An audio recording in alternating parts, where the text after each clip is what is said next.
Number 1, film Om Shanti Om के iconic गाने दीवानगी दीवानगी में बॉलीवुड के कई बड़े सितारों ने स्पेशल अपीयरेंस दी थी। लेकिन क्या आप जानते हैं कि कुछ और बड़े स्टार्स थे जिन्हें शाहरुख खान और फराह खान ने इस गाने में शामिल होने के लिए खुद पर्सनली रिक्वेस्ट की थी, लेकिन वे किसी न किसी वजह से शामिल नहीं हो पाए। इन एक्टर्स में शामिल थे आमिर खान, सुष्मिता सेन, अमृता राव, ऐश्वर्या राय, जॉन अब्राहम, मनीषा कोइराला, महिमा चौधरी, सेलिना जेटली और फरदीन खान। इन सभी सितारों को शाहरुख और फराह ने खुद फोन करके इस स्पेशल गाने में हिस्सा लेने के लिए कहा था, लेकिन अलग अलग कारणों से ये स्टार्स गाने की शूटिंग में हिस्सा नहीं ले सके। कुछ के पास डेट्स का इश्यू था तो कुछ उस वक्त देश से बाहर थे या किसी अन्य कमिटमेंट में व्यस्त थे। फराह खान ने एक इंटरव्यू में बताया था कि वो चाहती थीं गाना एक भव्य सेलिब्रेशन हो जिसमें इंडस्ट्री के हर कोने से चेहरे दिखें। भले ही कुछ सितारे इसमें शामिल नहीं हो पाए, फिर भी ये गाना आज भी बॉलीवुड के सबसे यादगार और स्टार स्टडेड गानों में से एक माना जाता है। नंबर 2, सलमान खान ने फिल्म ओम शांति ओम के गाने दीवानगी दीवानगी के लिए अपनी शूटिंग पहले ही पूरी कर ली थी, लेकिन जब उन्हें ये पता चला कि उसी दिन दिग्गज अभिनेता धर्मेंद्र भी अपनी शूटिंग करने आ रहे हैं, तो सलमान ने एक बेहद खास फैसला लिया। भले ही उनका हिस्सा शूट हो चुका था, लेकिन सलमान खान सेट पर 3 घंटे तक रुके, सिर्फ इस उम्मीद में कि उन्हें धर्मेंद्र जी के साथ एक ही फ्रेम में डांस करने का मौका मिल जाए। धर्मेंद्र के प्रति उनका सम्मान और प्यार इतना गहरा था कि उन्होंने बिना किसी हिचकिचाहट के अपनी बाकी की प्लानिंग टाल दी। आखिरकार सलमान को वो मौका मिला और उन्होंने धर्मेंद्र जी के साथ गाने में डांस किया। ये पल न सिर्फ सलमान के लिए खास था, बल्कि दर्शकों के लिए भी एक यादगार झलक बन गया, जहां 2 पीढ़ियों के सुपरस्टार एक साथ नजर आए। नंबर 3, निर्देशक फराह खान की एक बड़ी ख्वाहिश थी कि ओम शांति ओम के गाने दीवानगी दीवानगी में बॉलीवुड के 5 बड़े सितारे संजय दत्त, शाहरुख खान, आमिर खान, सलमान खान और सैफ अली खान पहली बार एक साथ स्क्रीन पर नजर आएं। ये एक ऐतिहासिक पल हो सकता था, क्योंकि इतने बड़े सुपरस्टार्स को एक ही फ्रेम में देखना किसी सपना सच होने जैसा होता। फराह और शाहरुख ने इस आइडिया को लेकर सभी से संपर्क किया। हालांकि बाकी सितारे तैयार हो गए, लेकिन आमिर खान ने इस गाने में कैमियो करने से इनकार कर दिया। इसकी वजह पूरी तरह साफ तो नहीं बताई गई, लेकिन माना जाता है कि आमिर उस समय अपने दूसरे प्रोजेक्ट्स में व्यस्त थे, या फिर वो इस तरह की मल्टी स्टार अपीयरेंस में दिलचस्पी नहीं रखते थे। इस वजह से फराह खान का सपना अधूरा रह गया और 5 सितारे एक साथ स्क्रीन पर नजर नहीं आ सके। लेकिन फिर भी जो स्टार्स इस गाने में नजर आए, उन्होंने इसे वाकई एक जश्न जैसा बना दिया। नंबर 4, शाहरुख खान ने ओम शांति ओम के मशहूर गाने दर्द डिस्को के लिए जबरदस्त मेहनत की थी। इस गाने में उन्होंने पहली बार अपने 6 पैक एब्स दिखाए थे, जो उस समय पूरे देश में चर्चा का विषय बन गया था। इस लुक को पाने के लिए शाहरुख ने गाने की शूटिंग से पहले करीब 3 महीने तक लगातार वर्कआउट किया। उन्होंने न सिर्फ जिम में घंटों पसीना बहाया, बल्कि अपनी डाइट को भी बेहद सख्ती से फॉलो किया। बिना चीनी, बिना तेल और हाई प्रोटीन डाइट। शाहरुख ने खुद कहा था कि ये उनके लिए एक बहुत बड़ा फिजिकल चैलेंज था, क्योंकि वो पहले कभी इतने स्ट्रिक्ट फिटनेस रूटीन में नहीं रहे थे। लेकिन उन्होंने खुद को पूरी तरह इस रोल के लिए तैयार किया ताकि दर्द ए डिस्को में वो बिल्कुल अलग और यादगार नजर आएं। और नतीजा सबके सामने था। गाना सुपरहिट हुआ और शाहरुख का ट्रांसफॉर्मेशन एक ट्रेंड बन गया। नंबर 5, फराह खान शुरुआत में ओम शांति ओम बनाने वाली नहीं थी। असल में वो एक दूसरी फिल्म पर काम कर रही थी जिसका नाम था हैप्पी न्यू ईयर। ये फिल्म एक रोमांटिक कॉमेडी होने वाली थी जिसकी कहानी न्यू ईयर ईव पर आधारित थी। इस फिल्म के लिए उन्होंने एक शानदार स्टार कास्ट प्लान की थी, जिसमें शामिल थे शाहरुख खान, जूही चावला, रवीना टंडन, अमिताभ बच्चन, मनीषा कोइराला, संजय दत्त, जायद खान और प्रियंका चोपड़ा। लेकिन इतनी बड़ी और मल्टी स्टार कास्ट होने के कारण सबके शेड्यूल्स मैच नहीं हो पाए। सभी एक्टर्स अपने अपने प्रोजेक्ट्स में व्यस्त थे और शूटिंग के लिए एक साथ समय निकालना लगभग नामुमकिन हो गया। इस वजह से फराह को हैप्पी न्यू ईयर का आइडिया फिलहाल के लिए छोड़ना पड़ा। इसके बाद उन्होंने एक नया कॉन्सेप्ट चुना जो 1970 के दशक की फिल्मों से प्रेरित और प्रभावित था, जिसमें रीइंकॉर्नेशन, पुनर्जन्म, ड्रामा, म्यूजिक और रेट्रो स्टाइल का तड़का हो। यही आइडिया बाद में बनकर सामने आया, ओम शांति ओम, जो एक ब्लॉकबस्टर साबित हुई। दिलचस्प बात यह है कि बाद में फराह ने हैप्पी न्यू ईयर को साल 2014 में फिर से बनाया, लेकिन एक बिल्कुल अलग कहानी और कास्ट के साथ। नंबर 6, फिल्म ओम शांति ओम में 1970 के दशक का माहौल दिखाने के लिए कई पुरानी चीजों का इस्तेमाल किया गया था, जिनमें से एक खास एलिमेंट था विंटेज कार्स।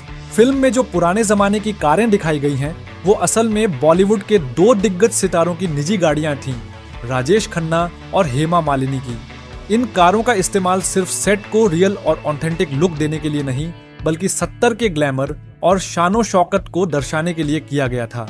फराह खान और उनकी टीम ने खास तौर पर इन कारों को फिल्म के लिए अरेंज किया, ताकि दर्शकों को उस दौर की एक झलक असली अंदाज में मिल सके।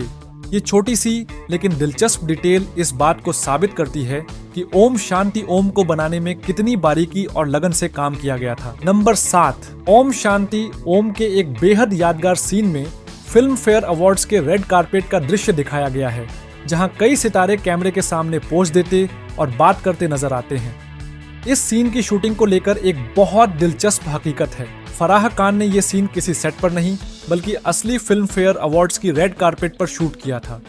वो खुद कैमरा लेकर फिल्म फेयर अवार्ड्स के इवेंट में गईं और जैसे ही सितारे रेड कारपेट पर पहुंचे, उन्होंने उन्हें वहीं रोककर अपने कैमरे के लिए कुछ डायलॉग्स बोलने को कहा, जो उन्होंने मौके पर ही डिक्टेट किए। चूंकि फराह इंडस्ट्री में सभी को जानती थीं, ज्यादातर एक्टर्स ने बिना झिझक उसके कहे डायलॉग्स बोले और वो फुटेज सीधे फिल्म में डाल दिया गया।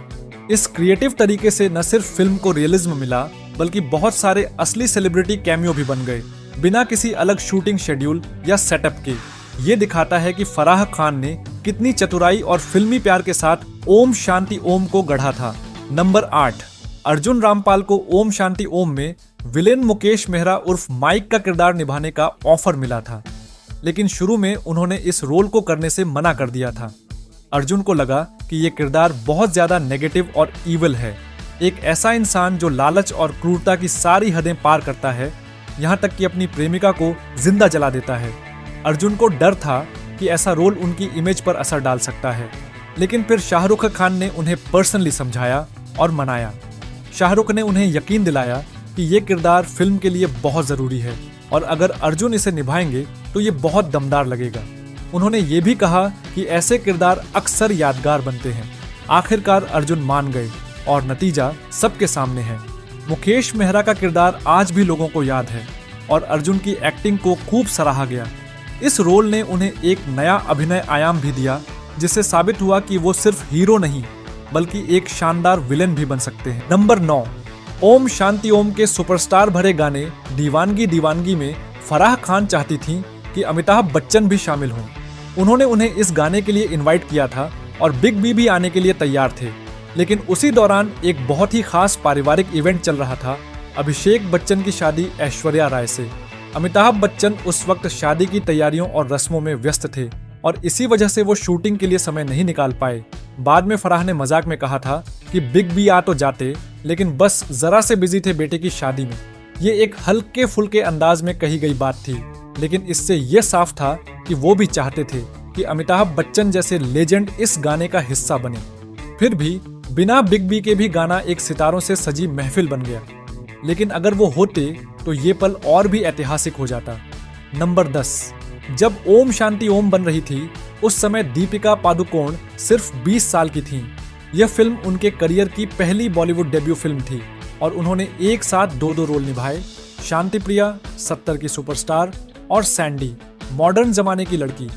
इतनी कम उम्र में दीपिका को इतना बड़ा और ड्यूल रोल मिलना एक बहुत बड़ी बात थी, खासकर तब जब वो सीधे शाहरुख खान जैसे मेगा स्टार के साथ स्क्रीन शेयर कर रही थी।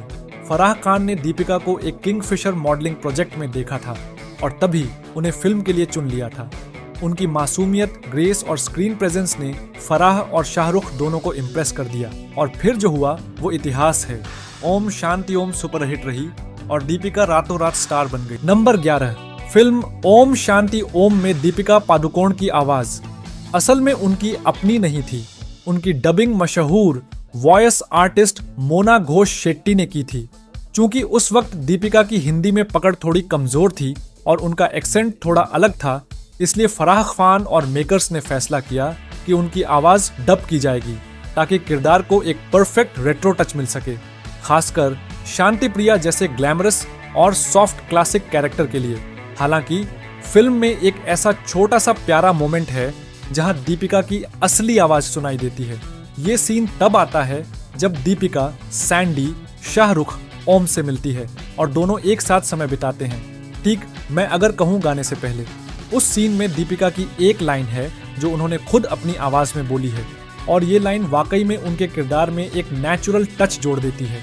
ये एक दिलचस्प डिटेल है जो दिखाता है कि कैसे एक एक्टर के डेब्यू में भी छोटी छोटी बातों का ध्यान रखा गया था ताकि किरदार और फिल्म दोनों संपूर्ण महसूस हों। नंबर 12, फिल्म ओम शांति ओम का क्लाइमैक्स असल में 1958 की क्लासिक थ्रिलर मधुमती से प्रेरित था।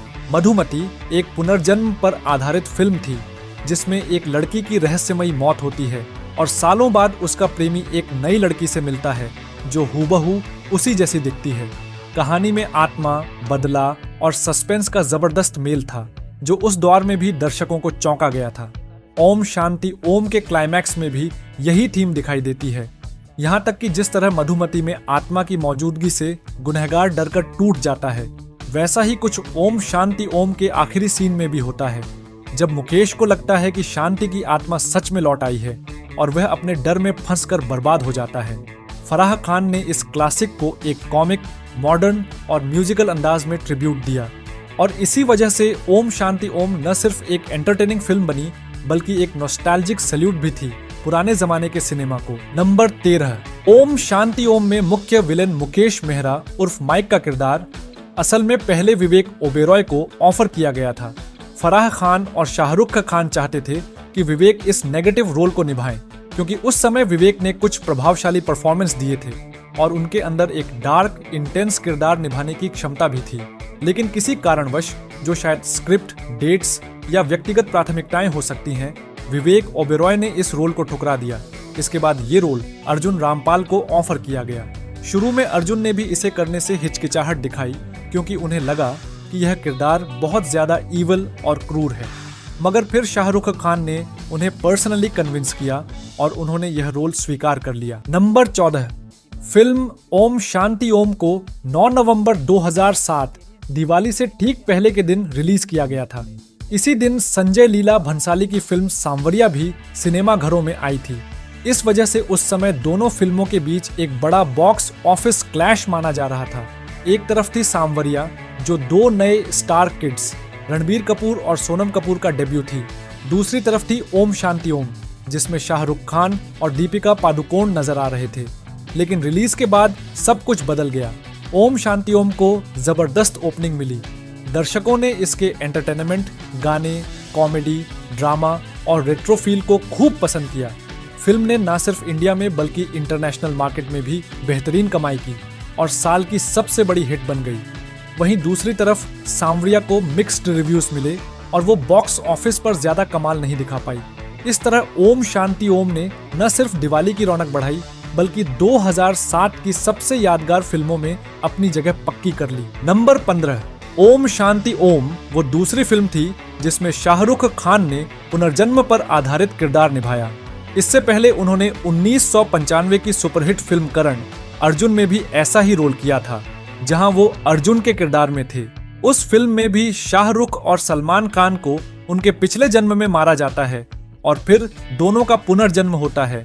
ठीक उसी तरह ओम शांति ओम में भी शाहरुख का किरदार पहले एक जूनियर आर्टिस्ट ओम जो शांति से प्यार करता है मारा जाता है और फिर उसका पुनर्जन्म ओम कपूर के रूप में होता है, एक फिल्म सुपरस्टार जो अपने पिछले जन्म की कहानी को धीरे धीरे याद करता है और फिर मुकेश मेहरा से बदला लेता है। इन दोनों फिल्मों में शाहरुख का रोल भावनाओं, बदले और पुनर्जन्म के ड्रामे से भरपूर था और दोनों ही फिल्में अपने अपने वक्त की ब्लॉकबस्टर रहीं।